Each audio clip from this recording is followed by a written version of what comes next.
সবাইকে, আমি দেবলীনা। আর আপনারা এখন দেখছেন দ্য টাইমস অফ বেঙ্গল। এখন আমরা চলে এসেছি ময়দানে ICCR যেখানে হচ্ছে বঙ্গ জ্যোতিষ সম্মান সিজন 2।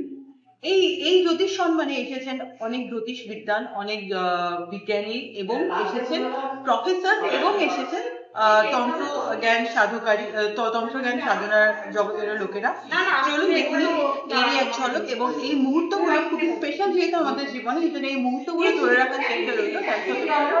চলেছি আর মহর্ষি মুকেশ এই মুহূর্তে এমিনেন্ট ফিউচার টেলার বিভাগে আমরা বঙ্গ জ্যোতিষ সম্মান 2026 তার হাতে তুলে দিচ্ছি।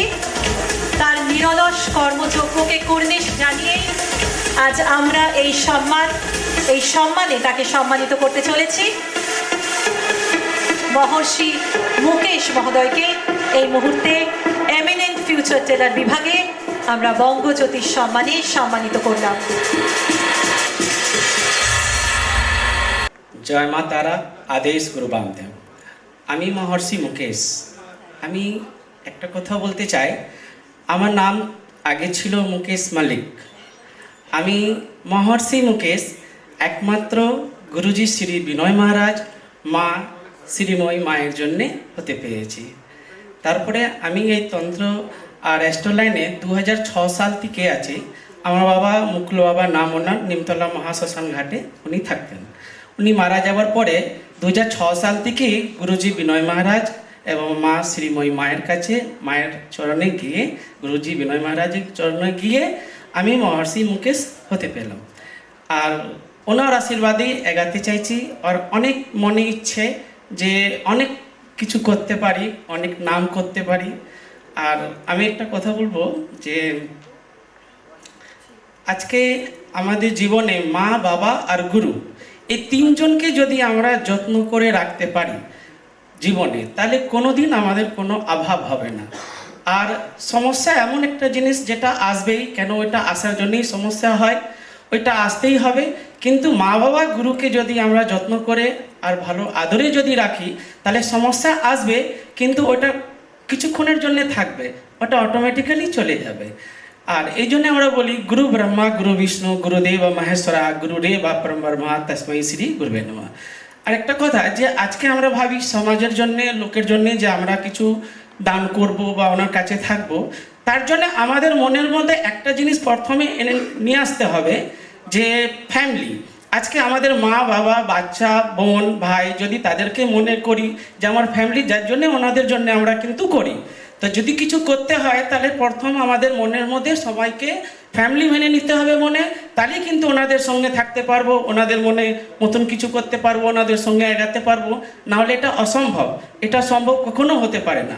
তারপরে আমি একটা এই বলছি কি, এই সিএম যেটা এখন ভোট চলছে আমাদের, সেটা 2026 সালে গুরুজি বিনয় মহারাজের প্রেডিকশনে অনুযায়ী চতুর্থবার কিন্তু আমরা মমতা বন্দ্যোপাধ্যায়কেই আমরা মানে গ্রহণ করছি। এটা আমি বলতে পারি গুরুজির প্রেডিকশনে যদি 100% বেরিয়েছে, আমি ওনার উপরে বিশ্বাস করে 1000% বলতে পারি যে আমাদের কিন্তু চতুর্থবারও সিএম মমতা বন্দ্যোপাধ্যায় আসছেন। কেমন লাগছে আপনার এই বঙ্গ জ্যোতিষ সম্মানে? এই বঙ্গ জ্যোতিষ সম্মানে এসে প্রথমবার আমি এসি, বাবুকে খুব জানাবো ভালো, কেন ভালো ম্যানেজমেন্ট করেছেন আর খুব সুন্দরভাবে কিন্তু ম্যানেজমেন্ট করে আমাদেরকে খুব ভালো লেগেছে। এটা প্রথমবার এসেছি কিন্তু খুব আনন্দ করলাম, খুব ভালো হয়েছে। একটা সিস্টেম মতন যেটা হয় সেটাই কিন্তু করা হয়েছে, খুব ভালো লেগেছে আমাদের। ভবিষ্যতে আপনার এই যে পুরস্কার গ্রহণ করে, এই পুরস্কার আপনার কতখানি আপনার কর্মজীবনে মোটিভেশনটা আনিয়ে মোটিভেটেড কতটা হলেন সেটাই। এখানে আমি 100%ই স্যাটিসফাই হলাম। কেন এখানে একটা এমন জিনিস, রেড ওয়াইন একটা যেটা পার্ট দিয়ে বঙ্গ জ্যোতিষ সম্মানে এটা করা হলো, তার মধ্যে কিন্তু আমি একটা জিনিস দেখতে পেলাম যে এখানে তন্ত্র বা অ্যাস্ট্রোলজি এই দুটি মিলিয়ে কিন্তু এটা হচ্ছে। কারণটা কি, তন্ত্র রেড ওয়াইন একটা এমন একটা ওয়াইন সেটা, সেখান থেকে কিন্তু তাকে আমরা তন্ত্র লাইনে কারণ বলি। এই কারণ ছাড়া কিন্তু আমরা অনেকটা এমন দেবী, যেটা 10 মহাবিদ্যার মধ্যে তারা, ছিন্নমস্তিকা, এগুলো যা দেবী, তাদের ছাড়া তাদের মধ্যে কারণটা অবশ্যই লাগে। ওইটা ছাড়া আমরা পুজো করতে কখনো পারবো না। ওটা খুব দরকার, ওটা নেসেসারি। আপনারা দেখে নিলেন কত সুন্দরভাবে সম্মানিত করা হলো বিভিন্ন জ্যোতিষীদের এবং তান্ত্রিকদের যারা তন্ত্র সাধনাও করেন। খুবই অদ্ভুত ভাবে আজকে আমরা দেখতে পেলাম যে জ্যোতিষ শাস্ত্র বা জ্যোতিষ বিজ্ঞান কিন্তু শুধুমাত্র তারাপীঠ বা কোনো নিমতলা শ্মশান অব্দি সীমিত নয়। আমরা দেখলাম যে যথেষ্ট বড় বড় ইনস্টিটিউশন থেকেও লোকে পাশ করে কিন্তু এই বিদ্যা চর্চা করছে, সেভাবেই কিন্তু লোকের কল্যাণে, লোকের সাহায্য করার জন্যই এরা কিন্তু আজকে আমাদের লাইফে রয়েছে, এদের অস্তিত্ব রয়েছে। মতো এইটুকুই, আবার দেখা হবে টাইমস অফ বেঙ্গলের পর।